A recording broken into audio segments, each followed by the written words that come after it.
بزدل ہو سکتا ہے؟ فرمایا نہیں، بہادر ہوتا ہے. مومن ہو بہادر ہوتا ہے. لیکن ہو سکتا ہے کبھی بزدلی کر جائے، آخر بندہ ہی تو ہے، بشر ہی تو ہے. پھر دوسری مرتبہ پوچھا حضور کیا مومن جو ہے وہ بخیل ہو سکتا ہے؟ کہا نہیں، سخی ہوتا ہے. لیکن فرمایا ہو سکتا ہے کبھی بخل بھی کر جائے، آخر بشر ہی تو ہے. پھر تیسری مرتبہ حضور سے پوچھا حضور کیا مومن، یہ شاید اذان،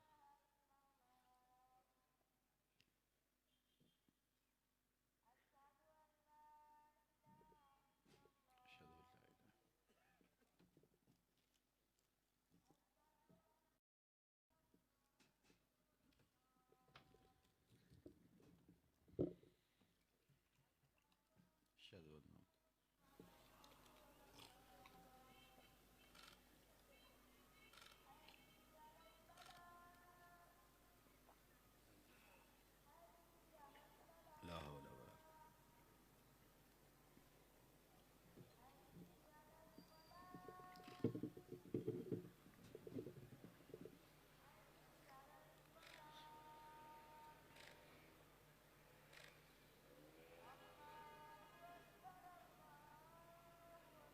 ولا اللہ،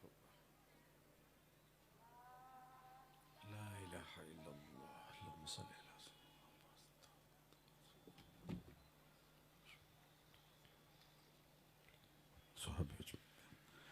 تو حضور علیہ السلام سے پوچھا گیا کہ مومن بزدل ہو سکتا ہے؟ کہا نہیں، مومن بہادر ہوتا ہے، لیکن ہو سکتا ہے کبھی بزدلی کر جائے، آخر بشر ہی تو ہے. پھر پوچھا گیا کہ مومن بخیل ہو سکتا ہے؟ کہا نہیں، سخی ہوتا ہے، لیکن ہو سکتا ہے کبھی بخل بھی کر جائے. بلکہ ایک روایت میں فرمایا گیا کہ جو اولاد ہوتی ہے مبخلتن و مجبنتن، یہ تھوڑا تھوڑا بخیل بھی بنا دیتی ہے اور تھوڑا تھوڑا بزدل بھی بنا دیتی ہے. جب بندے کی شادی نہیں ہوئی ہوتی، اولاد نہیں ہوتی، وہ مشکل میں بھی کود جاتا ہے اور شاہ خرچ بھی ہوتا ہے، لیکن اولاد کے بعد تھوڑا تھوڑا بخیل ہو جاتا ہے اور تھوڑا تھوڑا بزدل بھی ہو جاتا ہے. تو ہاں، مبخلتن و مجبنہ، اولاد بخیل کر دینے والی ہے اور بزدل بنا دینے والی ہے. تو کہا مومن ہوتا فطرتاً سخی ہے، لیکن ہو سکتا ہے کبھی بخیل ہو جائے. مومن ہوتا بہادر ہے، لیکن ہو سکتا ہے کبھی بزدل بھی ہو جائے. پھر تیسرا سوال ہوا مومن جھوٹا ہو سکتا ہے؟ فرمایا جھوٹا نہیں ہو سکتا. یہ نہیں ہو سکتا کہ مومن ہو اور جھوٹا ہو. اور یہاں سچا بندہ ڈھونڈنے سے نہیں ملتا. اب کیا کریں؟ مومن کی تو علامت بتائی گئی ہے کہ مومن جھوٹا نہیں ہو سکتا. تو پھر ہمیں دیکھنا پڑے گا ہم کھڑے کہاں. دل مسلمان ہے تیرا نہ میرا، اقبال نے کہا تھا دل مسلمان ہے تیرا نہ میرا، تو بھی نمازی میں بھی نمازی. نمازیں تو ہم پڑھے جا رہے ہیں، لیکن اصل ہمارا اندر لٹا ہوا ہے. مومن کی علامت کیسے پہچانے کے مومن؟ منافق کی 4 علامتیں بیان کی گئی ہیں، ان میں سے ایک علامت بیان، اذا حدث کاذب، جب وہ بولے گا جھوٹ بولے گا. اور یہ علامت اگر مومن نہیں ہو تو وہ مومن نہیں، یہ نفاق کی علامت ہے. تو مجھے اور آپ کو دیکھنا ہوگا، چاہے اس کی قیمت کوئی بھی دینی پڑے. سچ بولنے کی قیمت تو دینی پڑتی ہے، کوئی حرج نہیں ہے، لیکن یہ اللہ کے محبوب علیہ الصلوۃ والسلام نے علامت ایمان بتائی ہے کہ مومن سچا ہوتا ہے، مومن جھوٹا نہیں ہوتا. تو فرمایا وَتَصْدُقُ الْحَدِيث، آپ سچ بولتے ہیں. اور میں آپ کو بتاؤں کہ میرے اور آپ کے آقا و مولا اعلان نبوت سے قبل بھی صادق اور امین کہلاتے تھے. حضور نے کوہ صفا پہ جب صنادید قریش کو جمع کیا تو ان کو ایک بات کہی تھی جو تاریخ کے اوراق میں موجود ہے کہ اگر میں کہوں کہ پہاڑ کی دوسری جانب سے ایک لشکر آ رہا ہے جو تمہیں کچل ڈالے گا، مان لو گے؟ انہوں نے کہا دیکھیں گے، نظر آیا تو فبہا، نظر نہ بھی آیا تو کہیں گے ہم اندھے ہیں، آپ سچے ہو، کیونکہ ہم نے آپ کو کبھی جھوٹ بولتے نہیں سنا. تو فرمایا پھر مان لو اللہ ایک ہے. تو پھر انہوں نے انکار تو کیا، لیکن اندر کہہ رہا تھا جو کل سچا تھا وہ آج بھی سچا ہے. اور ایک وقت آیا پھر ماننے پہ مجبور ہو گئے. اور امین ایسے کہ ابو جہل نے کہا کہ وقت تیزی کے ساتھ ہاتھوں سے نکلتا جا رہا ہے، اگر 4 اور لوگ ان کے ساتھ جڑ گئے تو پھر قابو پانا مشکل نہیں ہوگا. تو اس نے کہا گرو جی کیا کریں؟ کہا ہر قبیلے سے ایک ایک فرد لو اور ان کے گھر کا محاصرہ کرو اور معاذ اللہ حضور کو شہید کر دو، اور اگر بنو ہاشم اٹھ کھڑے ہوئے تو مل کے مقابلہ کریں گے، اور اگر انہوں نے خون بہا مانگا تو خون بہا مل کے دے دیں گے، کوئی مشکل نہیں ہوگی. اور اتنے قبائل کے سامنے اکیلے بنو ہاشم نہیں کھڑے ہو پائیں گے. اور حضور کے گھر کا پھر محاصرہ کر لیا. اللہ اکبر. اور آپ جانتے ہیں کہ آقا کریم نے حضرت علی المرتضیٰ کو اپنے بستر پہ لٹایا اور کیا کہا؟ علی تم میرے بستر پہ لیٹ جاؤ، صبح اٹھنا، لوگوں کی امانتیں واپس کر کے تم بھی مدینے چلے آنا۔ تو ذرا تصور کیجئے حضور کیسے امین تھے، جنہوں نے امانتیں حضور کے گھر میں رکھی تھیں، آج قتل کے درپے ہوئے تو انہیں امانتوں کا فکر نہیں تھا۔ وہ جانتے تھے کچھ بھی ہو جائے محمد عربی کے پاس رکھی گئی امانتیں ضائع نہیں ہوں۔ یہ ہوتا ہے امین۔ اور پھر آقا کریم نے بھی فرمایا کہ تم امانتیں واپس دے کے آنا۔ کسی نے حضرت علی سے پوچھا کہ تم حضور کے بستر پہ لیٹ گئے تھے تو وہ حضور علیہ السلام کے گمان میں تمہیں بھی تو قتل کر سکتے تھے، تو تمہیں نیند آ گئی تھی؟ حضرت علی نے کہا بڑے آرام کی نیند۔ کہا کیسے؟ کہا حضور نے کہا تھا علی تم میرے بستر پہ لیٹ جاؤ، صبح اٹھ کے امانتیں دے کے مدینے چلے آنا۔ مجھے یقین تھا میں صبح اٹھوں گا بھی، امانتیں بھی ادا کروں گا اور مدینے بھی پہنچوں گا، اس لیے کہ یہ میرے حضور نے فرما دیا تھا۔ اللہ اکبر۔ یہ ہے حضور کا کردار، حضور علیہ السلام کی زندگی۔ وَتَصْدُقُ الْحَدِيث، یہ ہمیشہ سچ بولتے ہیں۔ اور چھٹا وصف حضور کا وَتُعِينُ عَلَى نَوَائِبِ الْحَقِّ، ام المومنین نے کہا کہ جو حق کی راہ پہ لوگ موجود ہوتے ہیں ہم دیکھتے ہیں آپ ان کے ساتھ کھڑے ہوتے ہیں۔ ہم تو کہتے ہیں کہ ہمیں کیا لگے جی، ہمیں کیا غرض، ہم تو اپنے آپ کا دفاع کرتے ہیں، اپنے آپ کو بچاتے ہیں۔ سچ اور سچائی کے ساتھ کھڑا ہونا ہمارے مزاج میں نہیں ہے، اور اسی لیے پھر سچ بولنے والا تنہا رہ جاتا ہے اور معاشرہ اس کو کچل کے رکھ دیتا ہے، دوبارہ وہ عبرت کا نشان بن جاتا ہے، لوگ جو ہے وہ اس جگہ پہ کھڑا ہونے کو تیار نہیں ہے۔ سچ کے ساتھ کھڑا ہونا چاہے اس کی کوئی بھی قیمت دینی پڑے۔ حالات کی تلخیاں آج دیکھیے دنیا کے اوپر، آج 56-57 اسلامی ملک حق کے ساتھ کھڑے نہیں ہو پا رہے۔ فلسطین کے اندر جو قیامت بپا ہے، چند نہتے ٹینکوں سے توپوں سے لڑ رہے ہیں، اور 56-57 اسلامی ملک جن کی غیرت کا جنازہ نکل گیا۔ یہ OIC کا اجلاس ہوا ہے اور عرب لیگ کا، کتنے بے شرم لوگ ہیں، کیسے تصویریں اور جھنڈوں کے آگے کھڑے ہوئے تھے۔ تم نے کیا کیا ہے کہ یوں کھڑے سینہ تان کے تصویریں کھنچوا رہے ہو؟ کہاں گئی تمہاری غیرت؟ دیبل کے ساحل پہ ناہید نامی ایک لڑکی نے پکارا تھا، اور حجاج بن یوسف کوئی اچھا شخص نہیں مانا جاتا، ظالم شخص تھا۔ حضرت حسن بصری رضی اللہ تعالیٰ عنہ تابعی ہیں، وہ فرمایا کرتے تھے اگر پچھلی امتوں کے لوگ اپنے سارے ظالم لے آئیں اور ایک پلڑے میں ڈال دیں، دوسرے پلڑے میں صرف حجاج بن یوسف کو ہم ڈال دیں تو یہ پلڑا پھر بھی بھاری ہوگا، اتنا بڑا ظالم تھا۔ لیکن اس نے دیکھا کہ محراب کے پیچھے آوازیں آ رہی ہیں، تو اس نے معلوم کیا تو پتہ چلا کہ دیبل سے ایک جہاز پہنچا ہے اور فریاد کی گئی ہے اور حجاج کو پکارا گیا ہے۔ پھر وہ اللہ کے قہر کی بجلی بن کے نازل ہوا۔ یہ ہماری تاریخ ہے۔ آج وہ پکار رہے ہیں این العرب این انتم یا جنون المسلمین، کہاں ہو مسلمانوں تم؟ نہتے لڑ رہے ہیں، نہتے لڑ رہے ہیں۔ لیکن یہ بات ذہن میں رکھیے گا کہ حق کبھی دبا نہیں کرتا۔ الاسلام یالو ولا یولا علیہ، اسلام ہمیشہ غالب رہے گا۔ اور پھر اس خطے کے بارے میں تو اللہ کے محبوب کے فرامین بہت واضح ہیں۔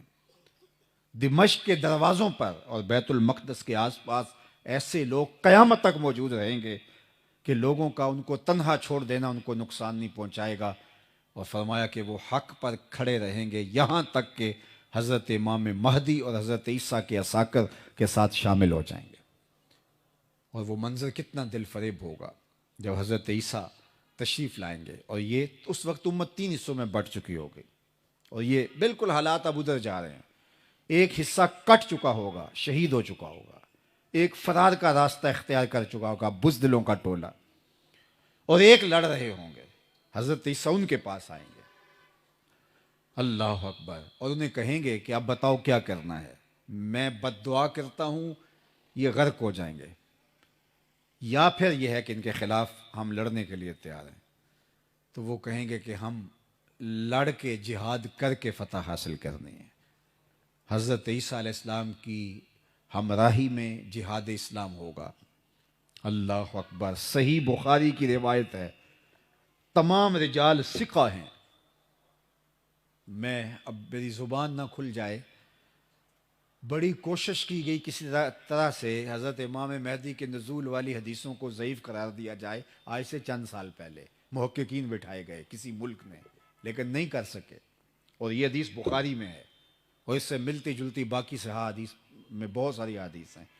اللہ کے محبوب علیہ السلام فرماتے ہیں کہ وہ وقت آئے گا کہ پھر جب حضرت عیسیٰ علیہ السلام کے انفاس کی خوشبو سے ہی دجال پگھلنا شروع ہوگا اور یہ فرار کا راستہ اختیار کرے گا، اور فرمایا مقام لد پہ قتل کر دیا جائے گا بھاگتا ہوا. اللہ اکبر، بھاگتا ہوا مارا جائے گا. وہ جو جس پہ ناز ہے، اور وہ کہتے ہیں 1000 سال حکومت اس کے آنے پہ ہم کریں گے، اور ہیکل سلیمانی بنانے کے لیے یہ بےتاب ہیں. اور وہ تخت داؤدی جو رکھا ہوا ہے انگلینڈ کے اندر، وہ یہاں ہیکل سلیمانی میں رکھنے کے لیے بےتاب ہے کہ یہاں آ کے ہمارا مسیحا بیٹھے گا. وہ ان کا مسیحا بھاگتا ہوا مارا جائے گا، اور یہاں 6 ماہ کے بچے بھی سینے پہ گولیاں کھا رہے ہیں. یہ مسلمان کا جذبہ ہے، یہ ان کی طاقت ہے. پھر حضور علیہ السلام نے فرمایا کہ جب مقام لد پہ اس وقت جو ایک چھوٹا سا دیہات تھا، تو اس وقت لوگ کہتے تھے یہ لد چھوٹا سا دیہات ہے، یہاں کیسے فرار ہوگا. لیکن آج دنیا کو پتہ چل گیا دنیا کا حساس ترین ایئرپورٹ یہی ہے، اور 2 ٹرمینل اس کے بند ہیں جو انتہائی ہنگامی صورتحال کے لیے رکھے گئے ہیں. تو اب سمجھ آئی کہ دجال یہاں سے بھاگنا شروع ہوگا، اور یہاں حضرت عیسیٰ کے ہتھے چڑھ جائے گا. خنزیر کو بھی قتل کریں گے اور دجال کو بھی قتل کریں گے، صلیب کے نشان کو بھی توڑیں گے. اور پھر اسلام کو اللہ مسلمانوں کو یوں فتح دے گا کہ حضور نے فرمایا کہ اگر کسی پتھر کے نیچے، بخاری کی روایت ہے، پتھر کے پیچھے، پہاڑ کی اوٹ میں، کسی غار میں، کھو میں، کسی جگہ پہ بھی کوئی یہودی چھپ کے جان بچانا چاہے گا تو وہ پتھر بھی آواز دے گا کہ یہ ظالم میرے پیچھے چھپا ہوا ہے. اللہ اکبر. پھر شرق سے لے کر غرب تک، شمال سے لے کر جنوب تک، کائنات کی کوئی چھت ایسی نہیں ہوگی جہاں میرے نبی کے نام کا جھنڈا نہیں جھول رہا ہوگا. اللہ اکبر. اللہ اسلام کو غلبہ اور قوت اور طاقت اور توانائی عطا. اور میرے اور آپ کے آقا و مولا نے فرمایا والذی نفسی بیدہ لینزلن عیسی ابن مریم ثم لئن قام علی قبری فیقول یا محمد لاجیبنہ. فرمایا مجھے قسم ہے اس رب کی جس کے قبضے میں میری جان ہے، عیسیٰ ابن مریم آئیں گے. یہ سارا کام مکمل کرنے کے بعد حضور کی بارگاہ میں حاضر ہوں گے، حضور کے روضہ انور کے پاس. جب کام جرنیل مکمل کر لیتا ہے تو پھر سیلوٹ کرتا ہے اپنے باس کو، تو حضور کی خدمت میں جائیں گے. لَيَنزَلَنَّ عِيسَى ابْنُ مَرْيَمَ ثُمَّ لَئِن قَامَ عَلَىٰ قَبْرِي. پھر وہ میری قبر پہ، میرے روزے پہ آئیں گے. فَيَقُولُ يَا مُحَمَّد، اور قبر پہ کھڑے ہو کے مجھے یا محمد کہہ کے آواز دیں گے.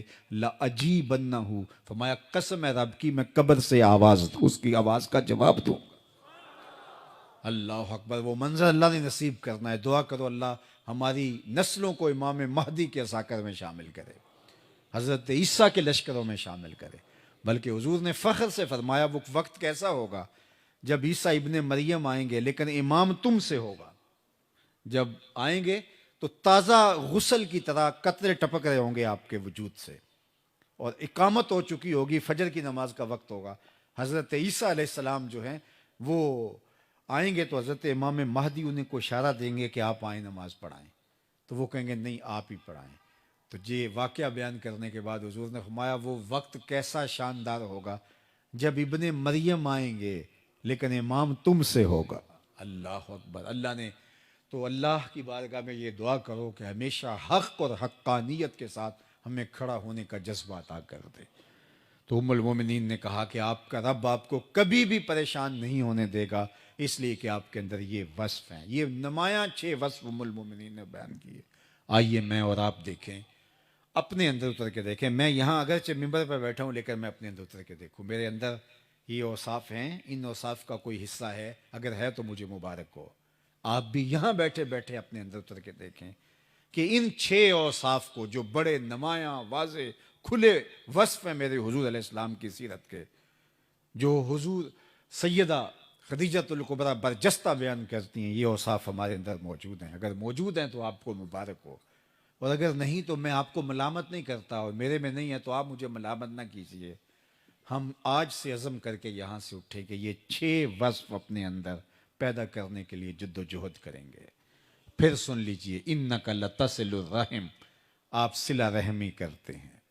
دوسرا وصف وتصدق الحدیث، آپ ہمیشہ سچ بولتے ہیں، وتحمل الکلہ، جس کا کوئی بوجھ اٹھانے والا نہیں اس کا بوجھ آپ اٹھاتے ہیں، وتکسب المعدوم، اور جس کا کوئی کمائی کرنے والا نہیں اس کی ضرورت آپ پوری کرتے ہیں، وتقری الضیف، اور اونچے درجے کے مہمان نواز ہیں، وتعین علی نوائب الحق، اور حق کے راستے کے اندر جو لوگ کھڑے ہوتے ہیں آپ ان کے ساتھ کھڑے ہوتے ہیں، آپ کا وزن ان کے پلڑے میں ہوتا ہے۔ تو اللہ ہمیں ہمارے نبی علیہ السلام کی سیرت اپنانے کی توفیق دے۔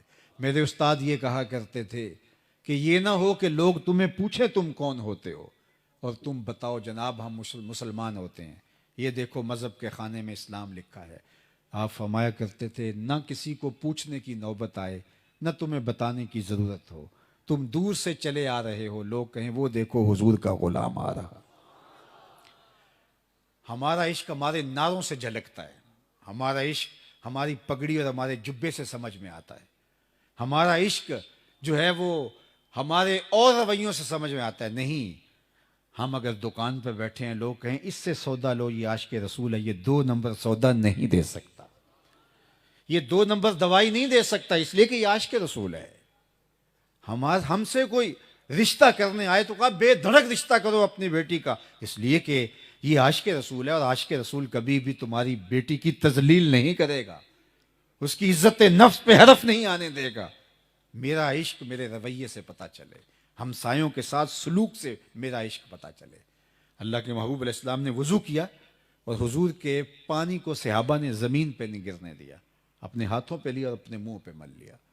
تو آقا کریم نے جب یہ منظر دیکھا، ما یحملکم علی ھذا، صحابہ تمہیں اس بات پر کس نے ابھارا ہے، میں نے تو اس کا حکم نہیں دیا۔ انہوں نے کہا حب اللہ و رسولہ، اللہ اور اس کے رسول کے پیار نے ہمیں اس پہ آمادہ کیا ہے۔ اور واقعی یہ پیار کی علامت ہے کہ حضور کے وضو کے پانی کو بھی زمین پہ نہیں گرنے دیتے، بلکہ حضور نے ایک دفعہ پچنے لگوائے اور ایک لگن میں خون جمع ہو گیا، تو حضور نے ایک صحابی کو کہا جاؤ ایسی جگہ بہا آؤ جہاں کسی کے قدم نہ پڑے، اور جا کے ایک پتھر کی اوٹ میں بیٹھ کے نوش جاں کر گئے۔ واپس پلٹے تو فرمایا بہا آئے ہو؟ جی حضور ایسی جگہ جہاں کسی کے قدم نہیں جا سکتے۔ تو مسکرا کے کہا لعلک شربتا، شاید تم نے پی لیا ہے۔ کہا جی حضور۔ تو آقا کریم نے فرمایا یا غلام قد حررتا نفسک من النار، اے بیٹے تو نے اپنے آپ کو آتش دوزخ سے بچا لیا ہے۔ اللہ کے محبوب علیہ السلام کے وضو کے پانی کو زمین پہ نہیں گرنے دیتے۔ حضور نے فرمایا صحابہ تم یہ کیوں کرتے ہو؟ کہا حب اللہ و رسولہ، اللہ اس کے رسول کی محبت۔ تو حضور نے اس کی نفی نہیں کی، لیکن کہیں محبت کا رخ ادھر ہی رہے اور دوسری چیزیں بھول جائیں۔ حضور نبی ہیں، اس لیے فرمایا جو چاہے اللہ اس کے رسول سے محبت کرے، اللہ رسول اس سے محبت کرے، اس کو 3 کام بھی کرنے چاہیے۔ ایک، جب بولے سچ بولے، جب اس کے پاس امانت رکھی جائے اس میں خیانت نہ کرے، اور تیسری بات فرمائی اس کی ہمسائیگی میں کوئی آ بسے تو مجاورت کا، ہمسائیگی کا حق ادا کرے۔ تو یہ 3 چیزیں کہیں فراموش نہ ہو جائیں تو میں اور آپ محبت کے اظہار کے اور جو سلیقے ہیں ان کو بھی اختیار کریں۔ میں خاموشی سے بات کرنے کا عادی ہوں، تو کسی نے کہا کہ یہ نعرے کو پسند نہیں کرتا، ایسا نہیں ہے، لیکن میں کہتا ہوں تھوڑا سا اپنے آپ کے اندر اتر کر کے دیکھو، پسند ناپسند کی بات نہیں ہے، ہم تھوڑا سا غور کریں۔ ہمارا عشق صرف نعرے میں نہیں رکھا گیا، نعرہ بھی محبت کا ایک اظہار ہے، میں انکار نہیں کرتا، لیکن ہم نے اپنے رویے کو دیکھنا ہے، ہم ہمسایوں کے ساتھ کیسے ہیں۔ ہم دکان پہ بیٹھے اس وقت بھی عاشق رسول ہیں، صرف جلسے میں عاشق رسول ہوتے ہیں، ہم دکان کے اوپر بیٹھے ہم عاشق رسول نہیں ہوتے۔ ہماری نماز مسجد میں ہوتی ہے، اور ہم جب ٹوپی مسجد میں پھینک کے جاتے ہیں تو نماز بھی وہیں پھینک کے جاتے ہیں۔ لیکن اگر ہم اس نماز کو، اس سجدے کو، اس رکوع کو جو مسجد میں ادا کی دکان پہ بھی ساتھ لے آتے، اس کو کاروبار میں بھی ساتھ لے آتے، اس کو رشتہ داری میں بھی ساتھ اس نماز کو لے آتے۔ ہم دعائے قنوت میں کیا پڑھتے ہیں؟ وَنَخْلَوْ وَنَتْرُكُ مَن يَفْجُرُكَ، اللہ جو تیرے حکموں کو توڑے گا، تیری شریعت کا باغی ہوگا، ہمارا اس کے ساتھ کوئی تعلق نہیں ہے۔ لیکن ہم نے صرف قنوت میں پڑھا، عملی زندگی میں یہ نہیں ہوتا۔ تو اللہ نے فرمایا سو خرابی ہے ان نمازیوں کے لیے جو ٹکریں تو مار رہے ہیں لیکن نماز نہیں پڑھ رہے۔ جب نماز پڑھی ہے تو نماز رویوں میں اتر آئے، عاشق رسول ہیں تو عشق رویوں میں اتر آئے۔ یاری لا تو پاک نبی سنگ، اے پر پوری یاری، پھر درود قبول ہے تیرا لکھ نہ لو ایک باری. پھر لاکھ سوا کروڑ مرتبہ نہیں بھی پڑھا تو کوئی فرق نہیں پڑتا، وہ ایک بار بھی کافی ہو جائے گا، لیکن وہ اندر سے پڑھا ہو، تیری زبان بھی بولے، تیری روح بھی بولے، تیرا دل بھی بولے. تو آئیے میں اور آپ اپنے عشق کو حقیقی صورت اور شکل میں اپنی روحوں کے اندر اتار لیں، تاکہ وہ عشق ہماری زندگی سنوار دے. عشق تو زندگی کو کہاں سے کہاں اٹھا کے لے جاتا ہے، وہ اور عشق ہے جو غالب کو نکما کر دیتا ہے. غالب نے کہا تھا نا، عشق نے غالب نکما کر دیا، ورنہ ہم بھی آدمی تھے کام کے. لیکن ایک شاعر احمد ہوا، اس نے غالب کا جواب دیا، عشق نے احمد معلّہ کر دیا، ورنہ ہم تو آدمی تھے نام کے. یہ عشق تو سر بلند کر دیتا ہے، یہ تو اونچا کر دیتا ہے. تو میں اور آپ اگر دعویٰ عشق رسول رکھتے ہیں تو یہ چھوٹا دعویٰ نہیں ہے، یہ بہت بڑا ہے. یہ ہماری زبان سے چھل کے، ہمارے رویوں سے ٹپ کے، ہماری عادات سے اس کا ظہور ہو، ہماری رشتہ داریوں میں اس کی چمک دکھائی دے، ہماری دکان سے پھوٹ کے اس کا نور پھوٹے کہ یہ عاشق رسول ہوتا ہے. ایک اچھا حساس شہری بن کے عشق رسول ہمیں زندگی گزارنے کی تلقین کرتا ہے. تو فرمایا اگر تم چاہتے ہو کہ اللہ اس کے رسول سے پیار کرو اور اللہ اس کا رسول تم سے پیار کرے، تو تمہارا یہ عمل کہ تم میرے وضو کے پانی کو زمین پہ نہیں گرنے دیتے اپنی جگہ پہ، لیکن یہ 3 کام کبھی فراموش نہ کرنا: ہمسائے کے حق کا خیال رکھنا، امانت ہو تو اس کو پورا ادا کرنا، اور جب بھی بولنا تمہاری زبان پر ہمیشہ سچ کے سوا کچھ نہیں ہونا چاہیے. اللہ تعالی حضور کا اسوہ نور ہماری زندگیوں میں اتار دے. کار ما آخر شدو آخر زما کار نشد، مشت خاک ما غبار کوچا یار نشد. و آخر دعوانا ان الحمدللہ رب العالمین. الحمدللہ رب العالمین والصلاة والسلام علی اشرف الانبیاء والمرسلین. اللہ اٹھے ہوئے ہاتھ کبھی بھی خالی نہ موڑنا، پھیلی ہوئی جھولیاں رحمتوں سے بھر دینا، بخت کی بہاریں نصیب فرمانا، مقدر کی خزائیں رخصت کر دینا. تو کریم ہے، ہم تیرے عاجز اور ناتواں بندے، اللہ سب کے حال پہ رحم فرمانا، ستھرائیاں دینا، عزتیں دینا، آبروئیں عطا کر دینا. اے اللہ تیری بارگاہ میں تیری رحمتوں کے ملتجی ہیں، ہماری خالی جھولیاں اپنی رحمتوں سے بھر دینا. اللہ میرے وطن کی خیر کرنا، میرے ملک کو معیشت کا جمال، معاشرت کا حسن عطا کر دینا. نیک صالح پاکیزہ اہل، دیانت دار اور جرت مند قیادت اس وطن کا مقسوم فرمانا. اے اللہ اس آسمان کے نیچے اور زمین کے اوپر ان فلسطینیوں کا تیرے علاوہ کوئی آسرا باقی نہیں بچا، اللہ ان دکھیوں کی مدد فرما. بیت الاقصیٰ کی آزادی کے سامان پیدا کر دے. اللہ عساکر امام مہدی کو بھیج دے. اللہ حضرت عیسیٰ کا نزول فرما. اللہ اس امت کو کھویا ہوا وقار عطا کر دے. بیماروں کو شفائے کاملہ، صحت عاجلہ عطا فرما. دکھیوں کے حال پہ رحم فرما. طوبہ اسلامک سینٹر کے نام سے یہاں جو ادارہ قائم ہوا، ہمارے محترم حاجی محمد اسلم صاحب نے یہ قطع عرضی وقف کیا اور تعمیر کر کے آپ کے اس شہر کے لیے ایک ہدیہ پیش کیا، اور ادارۃ المصطفیٰ اس میں تعلیمی نظم لے کر آ رہا ہے. اللہ اس میں جو بچے مستقبل میں پڑھیں اور آگے بڑھیں، اللہ ان کو اسلام کا بہتر اثاثہ بنانا، اور اپنی خاص کرم نوازیاں اللہ جملہ احباب کے شامل حال فرمانا. ادارۃ المصطفیٰ حلقہ ظفروال کے تمام احباب کو دارین کی سعادتیں عطا کر دیں. جتنے لوگ آئے ہیں گھروں میں واپس پہنچنے سے پہلے پہلے اس اجتماع کی برکتیں سب کے گھروں تک پہنچا دینا. اللہ سب کو خیر کی راہوں کا مسافر رکھنا، بیماریوں سے، پریشانیوں سے، بدحالیوں سے، ضعف الاعتقادیوں سے اللہ ہمیں محفوظ و مامون فرمانا. ہمیں سچ اور سچائی کے ساتھ کھڑے رکھنا، ہماری زبان کو کبھی جھوٹ سے آشنا اور ملوث نہ ہونے دینا، ہمیشہ سچائیوں کی راہوں پہ گامزن رکھنا. وصلی اللہ تعالی علی النبی الامین وعلی آلہ واصحابہ اجمعین برحمتک یا. نماز یہاں پڑھیں گے یا کہیں اور؟